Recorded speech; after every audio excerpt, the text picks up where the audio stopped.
kids, it's time for the Grid for Kids, week number 4. So far, we've been learning about how to see the world like Jesus does. Let's see, we've already talked about truth and love and faith.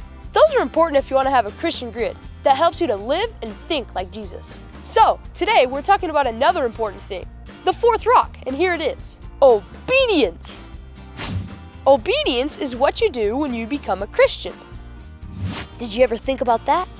If you're a follower of Jesus, that means you want to do what Jesus tells you to do. So that means that you read your Bible and you go to church and you pray and all those good things that Jesus tells you to do. But it's not just about those things. Jesus wants you to obey every day. Jesus said this, "Teach these new disciples to obey all the commands I have given you." Jesus said that after he told his disciples to go out and make more disciples. Being a disciple is just a fancy word for a follower of Jesus. And it doesn't matter about the clothes you wear or the church building you go to on Sundays.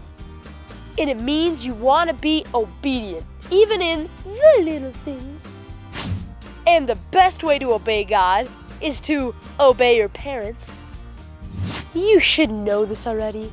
God gave his parents to help us to know how to live. So, when your parents tell you to do something, you should act like God told you to do something. "Johnny, take out the garbage."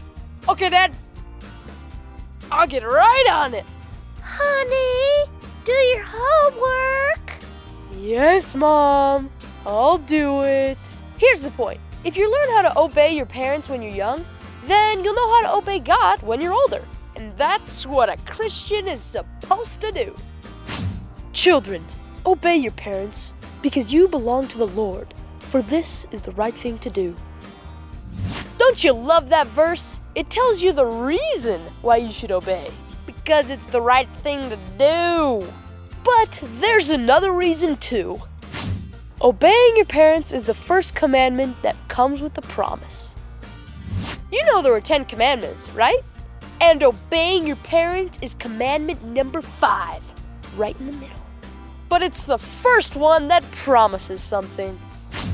If you honor your father and mother, things will go well for you, and you will have a long life on earth.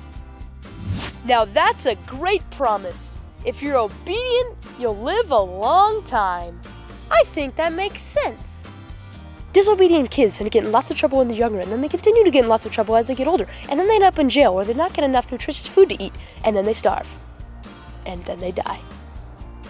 So, obey your parents this week.